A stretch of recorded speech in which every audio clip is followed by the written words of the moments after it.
¿Quién manda en este mundo? ¿Ha escuchado del nuevo orden mundial? ¿Es cierto esto del orden mundial o nuevo orden mundial? ¿Existen los grupos de élite que controlan este mundo? ¿Quién manda en este mundo? Hay diversas teorías sobre quién o quiénes tienen el verdadero poder sobre este mundo. Se dice que los presidentes y gobernantes visibles son solamente marionetas o títeres de un poder económico, político y religioso superior a ellos. ¿Quiénes serán los que mandan en este mundo? ¿Serán los Illuminati? ¿Será la Escuela de Frankfurt? ¿El Club de Bilderberg? ¿Los Rothschild? ¿Los dueños de la tecnología 5G? ¿George Soros y todo su dinero? ¿Bill Gates y su fundación? ¿Quién realmente manda en este mundo? Y me pregunto también si ¿es cierto que existen estos grupos de poder? ¿Hará algo Dios al respecto? La verdad es que los gobernantes de este mundo sí son, por lo general, sí son títeres de un poder superior. Pero ese poder superior no es humano. Estamos hablando de un poder espiritual. Y lamentablemente, ese poder que controla este mundo y a los gobiernos de este mundo es el poder de Satanás. Primera de Juan 5:19 dice: sabemos que somos de Dios y el mundo entero está bajo el maligno. Juan 14:30 está hablando Jesús y le dice a sus apóstoles: ya no hablaré mucho con vosotros, porque viene el príncipe de este mundo, y él nada tiene de mí, el príncipe de este mundo. En Lucas 4:5, cuando Satanás tentó a Jesús, lo llevó a un monte muy alto, dice Lucas 4:5, y le llevó el diablo a un alto monte y le mostró en un momento todos los reinos de la tierra. Verso 6. Y le dijo el diablo: a ti te daré toda esta potestad y la gloria de ellos, porque a mí me ha sido entregada y a quien quiero la doy. Y es interesante que si seguimos leyendo, Jesús no le refuta, no le contradice, no le dice falso, no es verdad, no. Porque de verdad el diablo tiene la potestad de todos los reinos de la tierra. ¿Cuándo fue que Satanás recibió esa potestad sobre las naciones? No la recibió directamente de Dios. La recibió de Adán y Eva cuando Adán y Eva pecaron contra Dios. Le creyeron a Satanás en lugar de creerle a Dios. Y en ese momento le entregaron a Satanás pues su alma. Y desde ese momento Satanás comenzó a ejercer control sobre la humanidad. Timoteo 2:25 dice: que con mansedumbre corrija a los que se oponen, hablando de un predicador, un siervo de Dios, por si quizá Dios les conceda que se arrepientan para conocer la verdad, verso 26, y escapen del lazo del diablo en que están cautivos a la voluntad de él. Dios, cuando creó al hombre, entregó bajo su administración pues los peces del mar, las aves de los cielos, las bestias de toda la tierra y todos los animales y toda la creación. En esta tierra, en este mundo, quedó bajo la autoridad y la administración del hombre, pero el hombre le pasó esa autoridad al diablo, de tal manera que ahora dice la palabra que las personas sin Cristo están en un lazo del diablo y están cautivas a la voluntad de Satanás. Apocalipsis 12:9 también nos afirma esto cuando dice: y fue lanzado fuera el gran dragón, la serpiente antigua que se llama Diablo y Satanás, y ojo con lo que sigue, el cual engaña al mundo entero. El diablo engaña al mundo entero. Esa es la labor del diablo. Espero que me esté dejando entender. No es que un nuevo orden mundial va a controlar la vida de los hombres.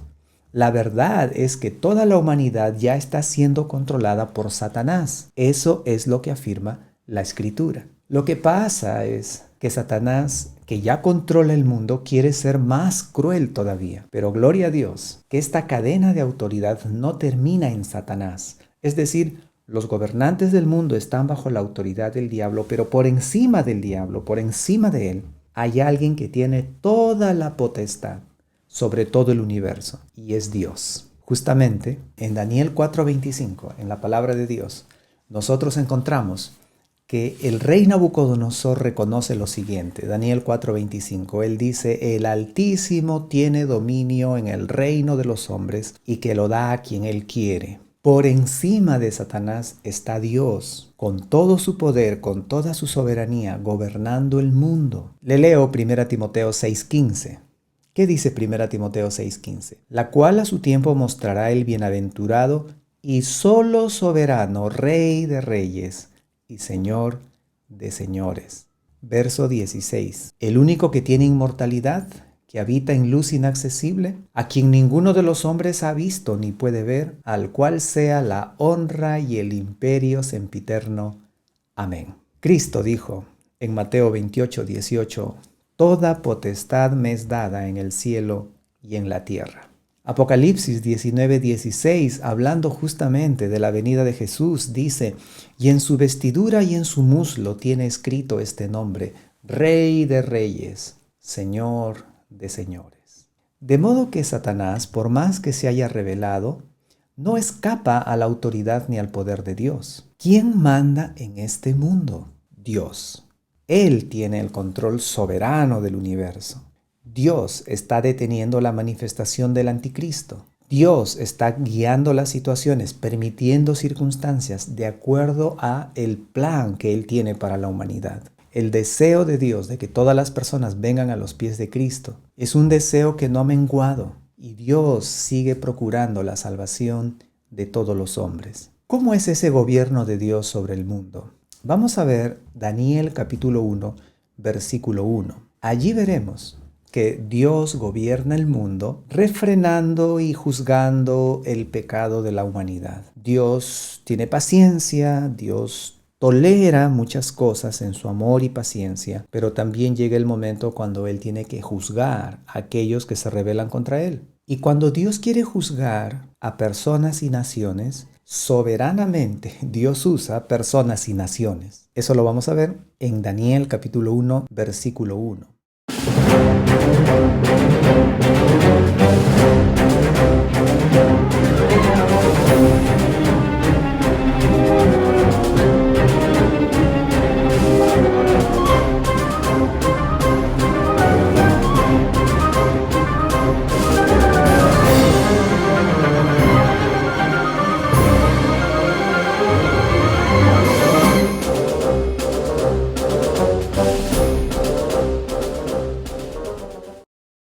Comencemos leyendo el verso 1. Dice así: En el año tercero del reinado de Joacim, rey de Judá, vino Nabucodonosor, rey de Babilonia, a Jerusalén y la sitió. Le explico un poquito.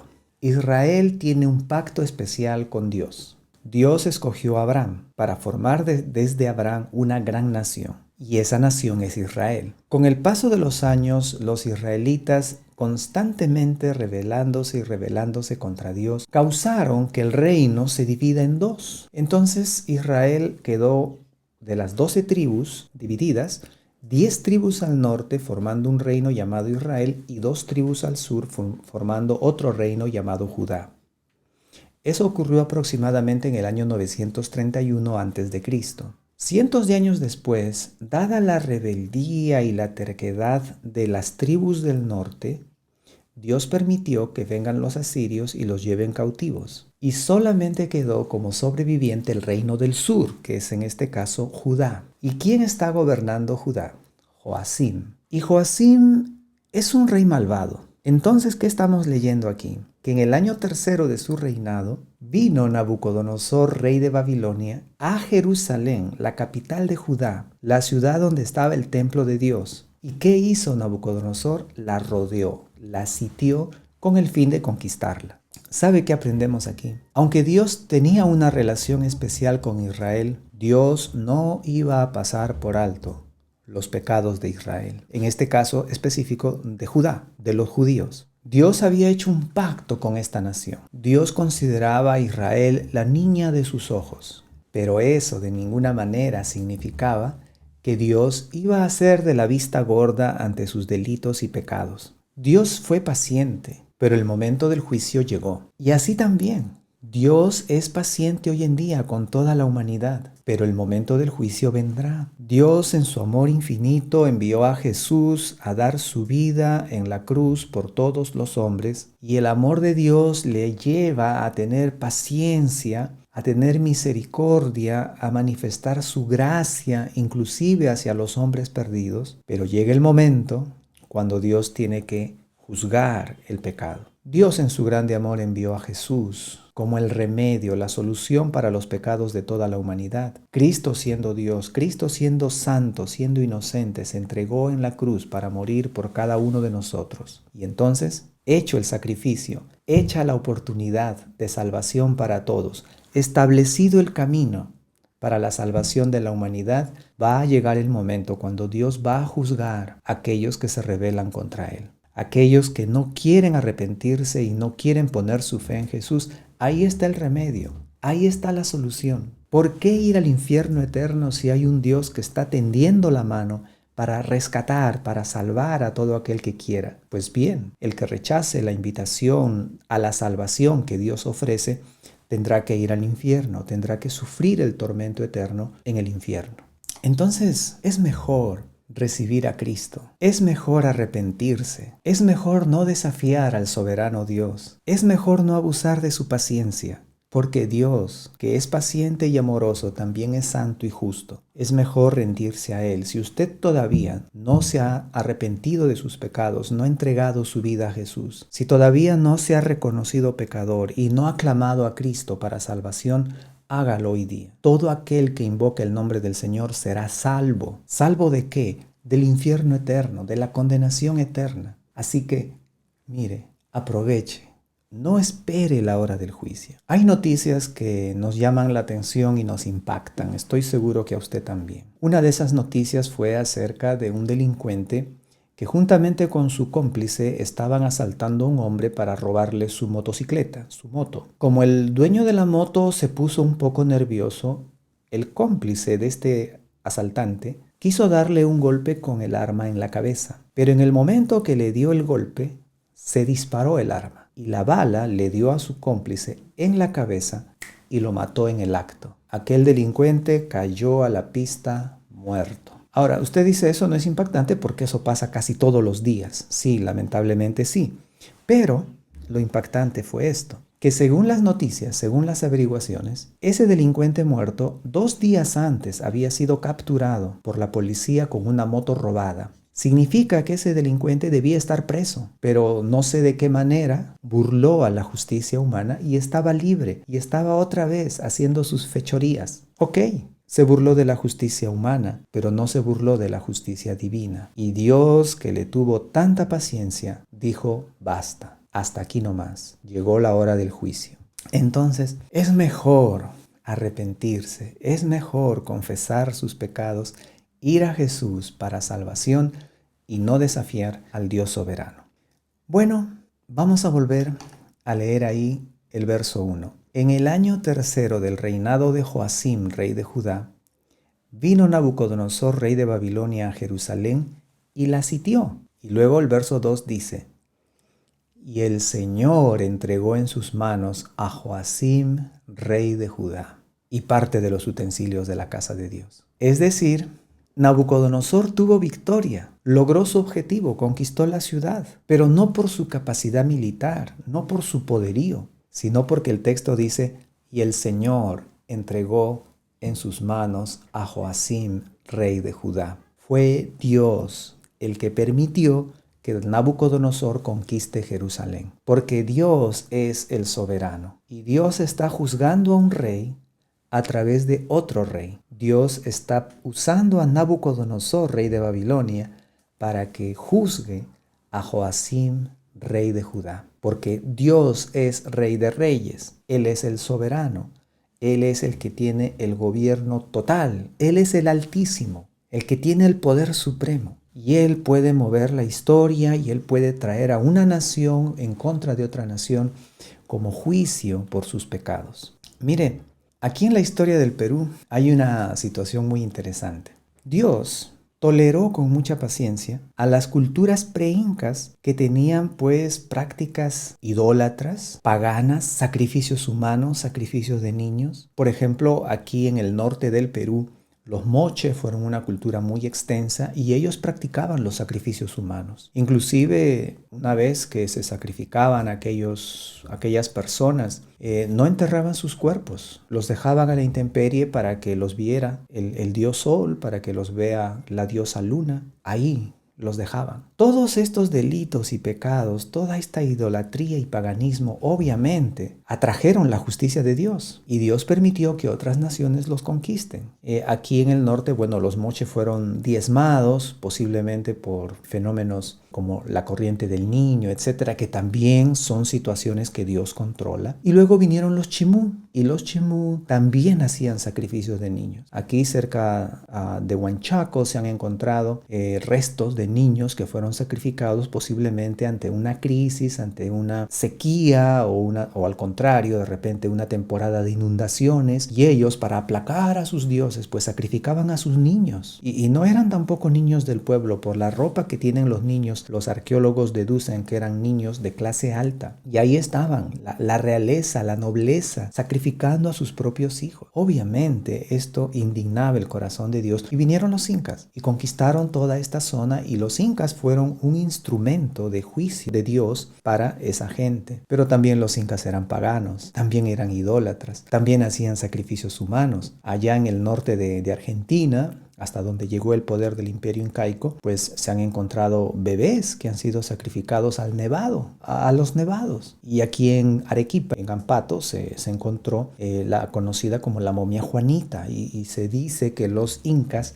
criaban niñas y les ponían en su mente que cuando ellas sean ya adolescentes, pues iban a ser las mensajeras entre los hombres y los dioses, y las sacrificaban. Entonces vinieron los españoles, y los españoles fueron un instrumento de juicio para los incas y todo su paganismo. Es decir, en general todas las naciones del mundo viven sin respetar a Dios y pecando en cantidades industriales y pisoteando todo lo que tenga que ver con Dios. Pero llega el momento del juicio, llega el momento en que Dios trae a una nación contra otra, o trae situaciones contra una nación como un instrumento de juicio, de castigo por la situación, por el pecado, por la ofensa que aquella nación comete contra Dios. No estamos aquí culpando a Dios de todo lo que pasa, pero lo que estamos diciendo es que Dios hace o permite que las cosas ocurran, porque Él es el soberano y Él permite estas situaciones como la que leemos aquí.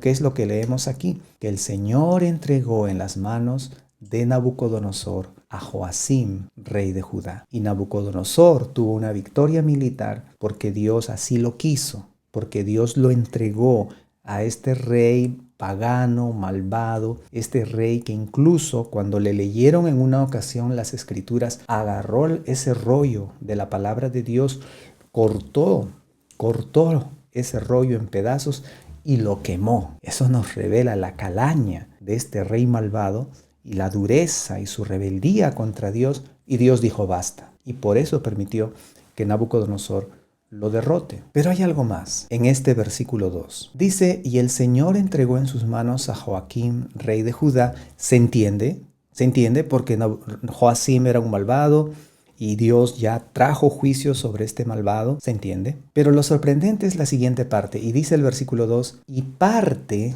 de los utensilios de la casa de Dios. ¿Y qué hizo Nabucodonosor? Los trajo a la tierra de Sinar, a la casa de su Dios, al templo de su Dios, y colocó allí los utensilios en la casa del tesoro de su Dios. Como dije, se entiende que Dios traiga a Nabucodonosor como un instrumento de juicio contra el malvado rey Joacim, y se entiende que también Dios esté castigando en esto al pueblo. Pero ¿por qué Dios entregó los utensilios sagrados del templo en manos de un rey pagano que iba a agarrar esos utensilios sagrados y los iba a llevar como un trofeo de guerra al templo de su Dios, un Dios falso, un ídolo? ¿Por qué Dios permitió esto? Y la explicación tenemos que encontrarla en otro libro de un profeta contemporáneo a Daniel, un profeta que vivió contemporáneo a Daniel, y es el profeta Jeremías. Busquen por favor Jeremías 7:9. Jeremías 7:9. Y vamos a leer hasta el verso 11. Dice así Jeremías 7:9.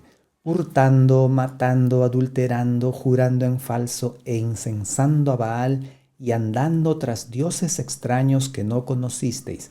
Esa era la situación del pueblo de Judá. El pueblo de Judá andaba en estos pecados. En aquellos días ellos se habían corrompido tanto, claro, teniendo un rey que también era un malvado, pues, ¿qué más quería el pueblo? Se desataba en pecados. Así que robaban, mataban, cometían adulterio, mentían, daban ofrendas ahí, incienso, ofrendas a Baal, que era un ídolo, y andaban tras diversos dioses extraños. Verso 10. Vendréis y os pondréis delante de mí en esta casa, en el templo, sobre la cual es invocado mi nombre, y diréis, librados somos para seguir haciendo todas estas abominaciones. Versículo 11. ¿Es cueva de ladrones delante de vuestros ojos esta casa sobre la cual es invocado mi nombre? He aquí que también yo lo veo, dice Jehová. ¿Qué es lo que estaba pasando? Que el pueblo vivía perdidamente hundido en sus delitos y pecados y perversiones, pero a la hora del sacrificio estaba en el templo. Y ahí estaban los sacerdotes, y ahí estaba el pueblo, presentando a Dios ofrendas, sacrificios hipócritas. Y el pueblo pensaba que como participaba de esos rituales, entonces ya estaba todo bien con Dios y podían seguir viviendo en la manera perdida en que estaban viviendo. Y Dios dice, no. O sea, ¿ustedes están convirtiendo mi templo en una cueva de ladrones? Lo que está pasando es que esos utensilios que se usaban pues para los sacrificios y los ritos sagrados debían ser utilizados en una manera santa, con un corazón limpio, con fe, con el verdadero deseo de agradar a Dios. Esos sacrificios debían ser sacrificios de un corazón arrepentido, de un corazón contrito, humillado ante Dios. Pero eran los sacrificios de gente que vivía perdidamente y solamente cumplía por cumplir y hacía el rito por hacerlo. Y Dios dice, yo lo veo, ustedes están haciendo de mi templo una cueva de ladrones, o sea, hacen sus maldades y se refugian aquí, y yo no los voy a estar refugiando. Entonces, por eso es que como ellos estaban profanando aquellos utensilios, Dios dijo, mejor que se los lleve un rey pagano. Este rey va a agarrar mis utensilios y los va a poner allí en el templo de su Dios, como un trofeo de guerra, como una ofrenda a su Dios, y ahí van a estar mis utensilios intocables. Ahí van a permanecer. Prefiero que los tenga ese rey pagano en lugar que mi pueblo los esté profanando y los esté usando mal. Eso fue lo que decidió Dios. Por eso cuando en Daniel capítulo 5 un rey llamado Belsasar, que estaba ya medio embriagado, ordenó que le trajesen los vasos del templo de Jehová para que allí comenzara él, sus príncipes y las mujeres que estaban con ellos a tomar licor. Cuando ese rey profanó en esa manera los utensilios de la casa de Dios, pues en ese momento Dios lo juzgó, y esa noche vinieron los medo-persas y conquistaron Babilonia, para que nos demos cuenta de la gravedad, cuán ofensivo era para Dios que se malucen sus objetos santos, sus utensilios santos. Por eso Dios entregó en las manos de Nabucodonosor los utensilios del templo de Jehová, porque el pueblo de Judá, los judíos, los estaban profanando con sus sacrificios hipócritas. La lección para nosotros es esta. Debemos tener cuidado de cómo estamos usando lo que Dios nos da. ¿Qué nos ha dado Dios? Todo.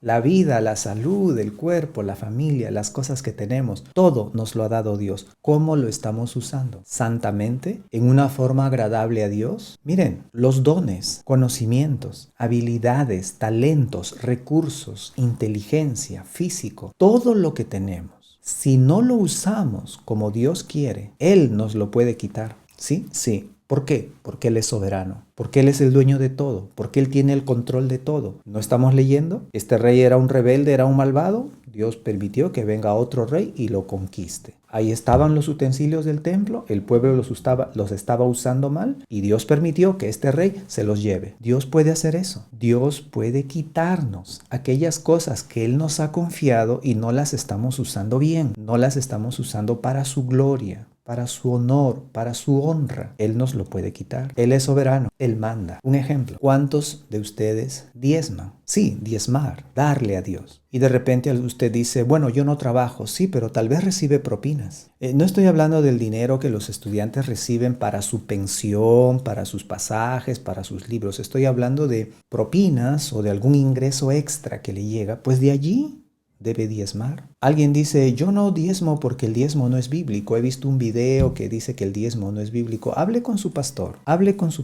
Él le va a explicar que el diezmo es bíblico. Pastor, ¿por qué dice eso? Miren, Jesús es sacerdote no según el orden de Aarón, sino según el orden de Melquisedec. Recuerda, eso es lo que nos dice el libro de Hebreos. En el libro de Hebreos se nos dice que Jesús es sumo sacerdote según el orden de Melquisedec. Ahora bien, en el orden de Melquisedec se reciben diezmos. Melquisedec recibió los diezmos de Abraham. Eso no estaba escrito, no era una ley. Fue una ofrenda voluntaria de Abraham darle los diezmos a Dios y se los dio al sacerdote Melquisedec. Entonces, en el orden de Melquisedec se reciben diezmos. Y Jesús es sumo sacerdote según el orden de Melquisedec. Podemos darle los diezmos con confianza. Así que no use cualquier argumento ni se deje llevar de cualquier argumento simplemente de personas que no entienden o interpretan correctamente este tema. Hable con su pastor, él le va a ayudar. Pero un pastor dijo lo siguiente: si usted no da sus diezmos y sus ofrendas al Señor, los va a dar en la farmacia, los va a dar en el hospital, en el taller de reparaciones, al pagar una multa. De alguna forma usted lo va a dar a otra persona o de repente a un ladrón, pero ese dinero no se va a quedar con usted porque ese dinero le pertenece a Dios. Entonces, mejor diezmemos, mejor ofrendemos, mejor reconozcamos la soberanía de Dios en nuestras vidas. Usemos todo lo que Él nos ha confiado para su gloria, para su honra, para su honor, porque si no lo hacemos así, aquí estamos viendo,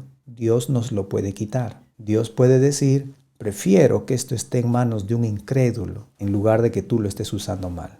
O prefiero que eso esté en manos de otra persona o de otro cristiano, de otra iglesia, que va a usar mejor lo que tú no estás usando bien. Y Dios puede hacer eso porque Él es soberano, Él es todopoderoso. Un detalle más. ¿Puede Dios usar a una persona que no es cristiana, que no es creyente? La respuesta es sí. En Jeremías 25:9, ¿se acuerda que hemos hablado de Jeremías, contemporáneo de Daniel? En Jeremías 25:9, Dios dice así: He aquí enviaré y tomaré a todas las tribus del norte, dice Jehová, y a Nabucodonosor, rey de Babilonia, mi siervo, y los traeré contra esta tierra y contra sus moradores y contra todas estas naciones en derredor, y los destruiré y los pondré por escarnio y por burla en desolación perpetua. Ya Jeremías estaba profetizando que Dios iba a traer a Nabucodonosor como un instrumento de juicio contra Judá, pero también contra otras naciones alrededor que estaban viviendo perdidamente. En Jeremías 27:6 dice: y ahora yo he puesto todas estas tierras en manos de Nabucodonosor, rey de Babilonia, mi siervo,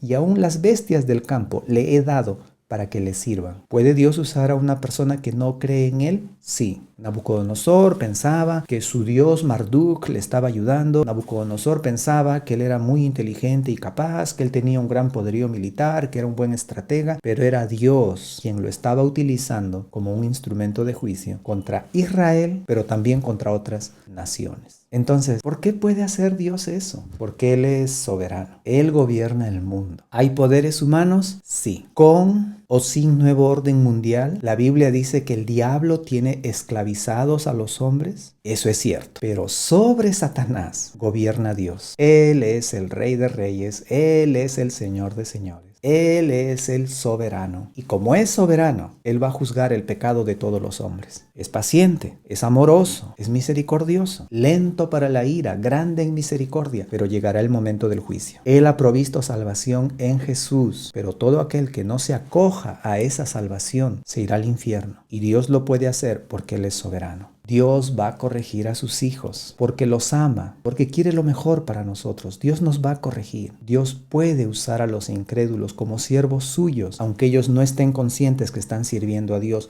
pero pueden llegar a ser sus instrumentos, como estamos leyendo aquí. Dios puede hacer todo eso porque Él controla el mundo, Él controla la vida de los hombres. Usemos bien lo que Dios nos ha dado, porque si no lo usamos adecuadamente, Dios nos lo puede quitar. ¿Lo puede hacer? Sí, porque Él es el Rey de Reyes, el Señor de Señores, el único y solo soberano de este mundo. La gloria sea para Él.